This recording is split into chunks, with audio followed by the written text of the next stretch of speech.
আসসালামু আলাইকুম। গ্রাম পুলিশ বা মহল্লাদার পদে নতুন একটি সার্কুলার প্রকাশিত হয়েছে। তো আজকের ভিডিওর মাধ্যমে আমরা বিস্তারিত তথ্য দেখে নেওয়ার চেষ্টা করব। তো চলুন কথা না বাড়িয়ে মূল ভিডিওতে চলে যাই। সকল চাকরির আপডেট সবার আগে পেতে ইউটিউব চ্যানেলটি সাবস্ক্রাইব করে ফেসবুক পেজটি ফলো করে পাশে থাকুন এবং যে কোনো সরকারি চাকরির আপডেট চূড়ান্ত সাজেশনের প্রয়োজন হলে হোয়াটসঅ্যাপ নম্বরে যোগাযোগ করুন। গণপ্রজাতন্ত্রী বাংলাদেশ সরকার উপজেলা নির্বাহী অফিসারের কার্যালয় ফুলপুর, ময়মনসিংহ। তো এখানে মূলত শুধুমাত্র ফুলপুর, ময়মনসিংহ উপজেলার যে সকল ইউনিয়ন এবং ওয়ার্ডের নাম উল্লেখ থাকবে সে সকল ইউনিয়ন এবং ওয়ার্ডের প্রার্থীরা আবেদন করতে পারবেন। তো প্রথমে নিয়োগ করা হবে দফাদার, পদসংখ্যা থাকবে 2টি, বেতন দেওয়া হবে 7,000 টাকা এবং এটার ক্ষেত্রে শিক্ষাগত যোগ্যতা থাকতে হবে 10 বছরের অভিজ্ঞতা অথবা এইচএসসি পাস। অর্থাৎ আপনার যদি চাকরিতে 10 বছরের অভিজ্ঞতা থাকে সেক্ষেত্রে আপনি আবেদন করতে পারবেন, অথবা এইচএসসি পাস হলে আপনি কিন্তু এখানে আবেদন করতে পারবেন।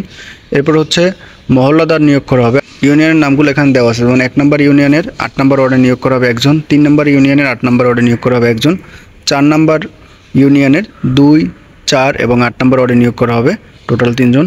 5 নম্বর ইউনিয়নে নিয়োগ করা হবে 9 নং ওয়ার্ডে একজন, 7 নম্বর ইউনিয়নে নিয়োগ করা হবে 5, 6 এবং 9 নং ওয়ার্ডে 3 জন, 8 নম্বর ইউনিয়নে নিয়োগ করা হবে 2, 3 এবং 7 নং ওয়ার্ডে 3 জন, 9 নম্বর ইউনিয়নে নিয়োগ করা হবে 4 নং ওয়ার্ডে 2 জন এবং 10 নম্বর ইউনিয়নে নিয়োগ করা হবে 2 নং ওয়ার্ডে একজন। মোট 17 জন নিয়োগ করা হবে। তো মহল্লাদার পদের ক্ষেত্রে আপনাদের বেতন দেওয়া হবে 6,500 টাকা। এটার ক্ষেত্রে শুধুমাত্র 8ম শ্রেণী পাশ হলে কিন্তু এখানে আপনারা আবেদন করতে পারবেন এবং এখানে কিন্তু অবশ্যই আপনাকে বাংলাদেশের নাগরিক হতে হবে এবং স্থায়ী বাসিন্দা হতে হবে। তো আবেদনের নিয়মাবলী কিন্তু এখানে দেওয়া আছে এবং শারীরিক যোগ্যতার বিষয়ে কিন্তু উল্লেখ আছে। উচ্চতা থাকতে হবে 5 ফিট 2 ইঞ্চি এবং মহিলা প্রার্থীদের ক্ষেত্রে সর্বনিম্ন উচ্চতা থাকতে হবে 5 ফিট, তাহলে আপনারা আবেদন করতে পারবেন। এবং আবেদনপত্রের সাথে অবশ্যই ফেরতক্ষম উল্লেখ করতে হবে। আপনাদের বয়স থাকতে হবে 18 থেকে 30 বছরের মধ্যে। বয়স নির্ধারণ করা হবে 25 জুন 2025 তারিখে এবং আপনাদের আবেদনপত্রের সাথে সকল কাগজপত্র সংযুক্ত করে 10 জুলাই 2025 তারিখের মধ্যে অফিস চলাকালীন সময় আপনাদের রেজিস্ট্রি ডাকে অথবা সরাসরি আবেদনপত্র পৌঁছাতে হবে।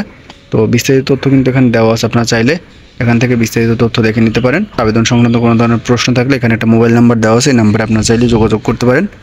ধন্যবাদ সকলকে।